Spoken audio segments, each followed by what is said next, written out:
Exiled in the Wind, written by Khaled Abouelada. My name feels exiled in the wind, and yet the wind is not the cruelest part. The cruelest part is how quickly you learn to live without being called.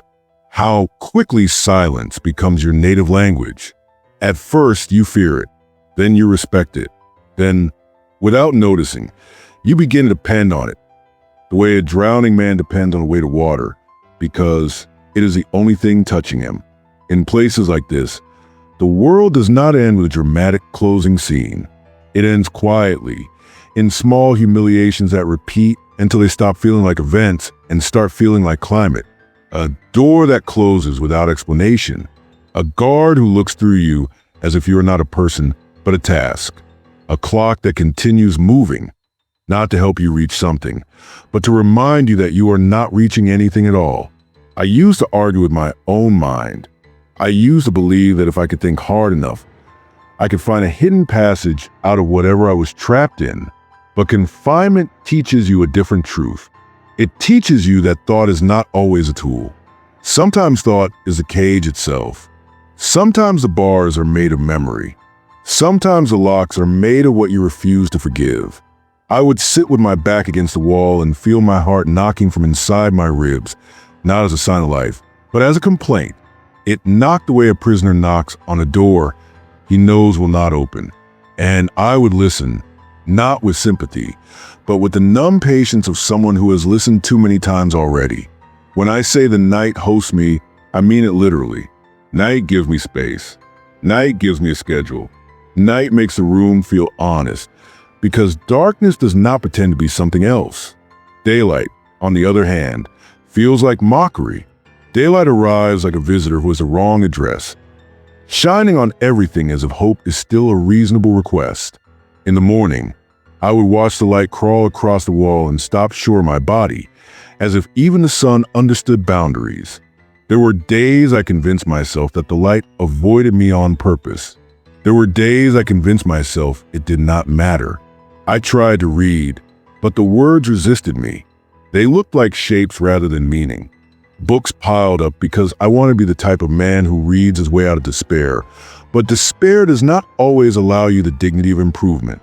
Sometimes it only allows you endurance. Sometimes you do not climb, you simply remain. Coffee became less a pleasure and more a checkpoint, a way to confirm that time was still passing. Cigarettes became the same. I did not smoke for taste. I smoked for measurement. One cigarette was a unit of waiting. Another cigarette was proof that I had survived another hour without collapsing into myself. And I would think of the outside world with a strange detachment, like someone remembering a country that no longer exists. I imagined streets full of normal people doing normal things. People complaining about traffic and prices. People laughing at small jokes. People planning dinners. People falling asleep without bargaining with their own mind. It sounded impossible, as if those people belonged to another species. Sometimes I would remember my own laugh, and it felt like hearing a recording of a stranger. I knew it was mine because it carried the shape of my mouth, but I could not remember what it felt like to produce it.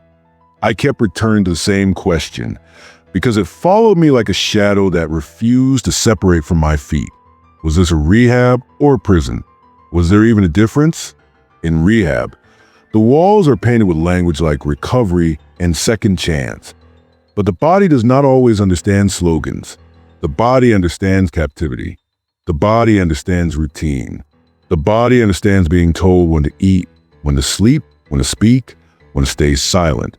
In prison, they tell you the truth openly. In rehab, they tell you the truth gently, but the truth is the same. You are not trusted with yourself. Curiosity led me to brown poison. Curiosity led me to rooms where treatments were strange and humiliating and offered without tenderness. Curiosity led me to places where your pain becomes paperwork and your soul becomes a file that can be moved from one desk to another. And the hardest part is not the suffering itself. The hardest part is realizing how ordinary it all becomes, how quickly the extraordinary turns into routine. I once thought my brother would pick me up. I held on to that thought as if it was a rope tied to the outside world. I counted days the way men count prayer beads. 12 days, I told myself. 12 days and then I will leave. 12 days and then I will breathe air that is not filtered through bars. 12 days and then I will remember what it feels like to choose something, even if the choice is small. When he arrived, the room changed. It was not joy, it was tension. The kind of tension that comes when you realize how much hope you placed in a single moment.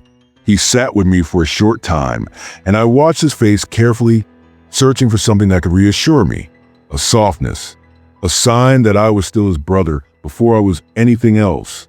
He left quickly. It was not only disappointment that hurt.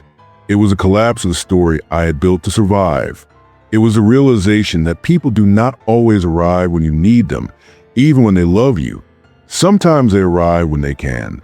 Sometimes they cannot. Sometimes they are too tired. Sometimes they are afraid.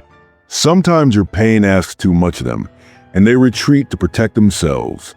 After he left, I sat in the room and felt bitterness rise like smoke inside my chest. I had books, food, coffee, cigarettes, a bed. I had the ingredients of comfort, but not comfort itself. Comfort is not made of items. Comfort is made of presence. Comfort is made of being understood without needing to explain yourself. I tried to forgive him. I did. But forgiveness is not a decision you make once. Forgiveness is a battle you fight repeatedly, and sometimes you lose it on days when you're already weak. The walls did not care about my forgiveness. The walls did not care about my bitterness. The walls simply remained. They were impartial witnesses, the only faithful thing in the room. I began to notice small sounds, as if they were events. Footsteps in the hallway became announcements. Keys became music. A distant cough became a reminder that other people existed, living their own versions of imprisonment, each one carrying a private story that nobody would ever hear fully. And then my mind started playing tricks. Not dramatic hallucinations, but subtle distortions. I would hear my name in the wrong places. I would feel my phone vibrating in a pocket that did not contain a phone. I would imagine the door opening, only to realize the door had not moved at all. The worst distortion was hope. Hope is dangerous when you're confined. Hope makes you watch the door. Hope makes you listen too hard. Hope makes you interpret footsteps as rescue. Hope makes you believe that a sound means something. Then, when the sound passes and nothing changes, hope turns into humiliation. So I trained myself to reduce it. I trained myself to keep my expectations small enough to survive. Still, hope found ways to return. It wore new faces. It hid inside ordinary thoughts. It arrived quietly, like an old friend pretending not to know you. Sometimes it came as curiosity again, the same curiosity that had hurt me, now softened, now asking different questions. What if I change? What if I survive? What if this is not the end of my story? And that scared me, because it meant I still cared. In the quiet hours, I began to speak to myself in full sentences, as if I was narrating my own existence to keep it real. I told myself where I was. I told myself what day it was. I told myself that I was not crazy, only wounded. I told myself that the mind, under pressure, creates storms, and that storms do not last forever. Sometimes it worked. Other times it did not. There were nights when the room felt like it was shrinking, when the air felt heavier than usual, when the ceiling pressed down with invisible weight, when the simplest thought, stand up, walk, drink water, felt like a mountain. On those nights, I remembered every version of myself I had buried. The young man who believed he was invincible, the boy who thought pain was proof of depth, the man who turned coping into chemistry, the man who confused numbness with peace. I did not miss those versions of me, but I missed the innocence they carried before they learned the price. I wondered how many times a person can become someone else. I wonder whether identity is a solid thing, or just a series of masks that become your face through repetition. I wonder whether the past is truly behind you, or simply waiting patiently for the moment you stop running. Sometimes the past spoke to me through smells, a certain detergent, a certain cigarette brand, a certain kind of coffee. These small things opened doors inside me that I could not close quickly. Suddenly, I was back in other rooms, other mornings, other errors, and I felt my body react as if time had never moved. I began to understand that time is not a straight line inside the mind. Time is a circle. Time is a trap. Time is a hallway where the same steps echo again and again, and your job is not to escape time, but to stop letting it control you.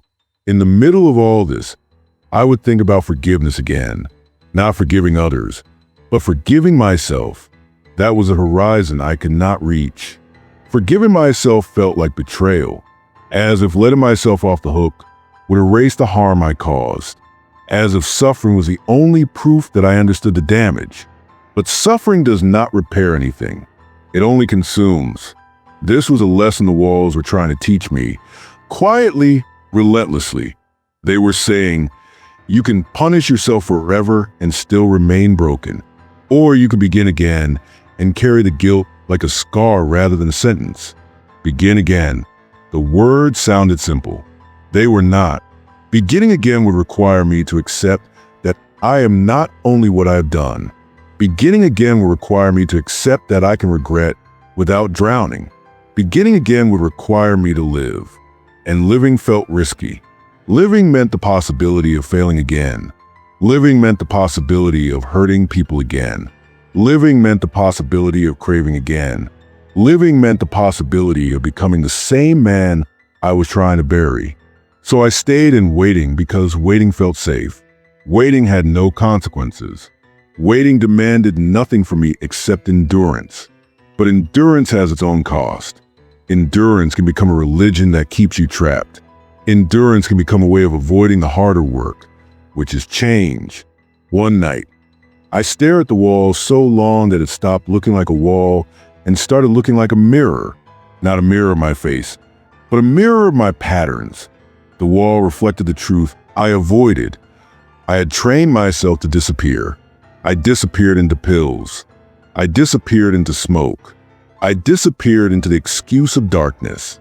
I disappeared into the idea that I was doomed.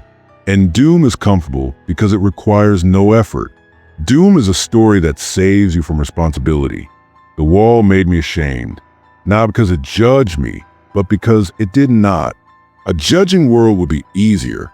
A judging world would give me an enemy. But this world was indifferent. It did not care whether I recovered. It did not care whether I relapsed. It did not care whether I became a better man. It only cared whether I obeyed the rules of the room. And that is when I realized the true imprisonment was not the building. The true imprisonment was the belief that I needed someone else's permission to return to myself. Because exile is not always a place. Sometimes exile is a habit. Sometimes exile is a routine. Sometimes exile is a distance between who you are and who you refuse to become. So I kept writing. I wrote even when my hands shook. I wrote even when the words felt useless. I wrote because writing was the only action that proved I was still here and not just existing like furniture in a room. I wrote because silence was a hostage taker and every sentence was a small escape. I wrote because hope, despite being the lightest lie, was still lighter than the iron of despair. And slowly, without ceremony, something shifted. Not a miracle, not a sudden transformation, just a small change in the way I breathed. A small change in the way I looked at the door. A small change in the way I understood myself. I stopped waiting for a knock. I started listening for my own voice. Not the voice that begged. Not the voice that blamed. Not the voice that performed weakness or strength for an audience. I listened for the quieter voice underneath. The voice that said, you are still alive. And being alive means you have a choice, even if the choice is only inside you. That voice did not promise happiness. It promised honesty. It promised that the next step would be difficult, but possible. It promised that the darkness might never fully leave, but it could be carried differently, like a shadow that follows you without controlling your direction. So I remained in the room, still surrounded by repetition, still surrounded by the smell of coffee and cigarettes and old walls. But for the first time, I understood something simple and terrifying. If the door opened tomorrow, I would have to walk out as myself. And that, more than confinement, was what truly frightened me.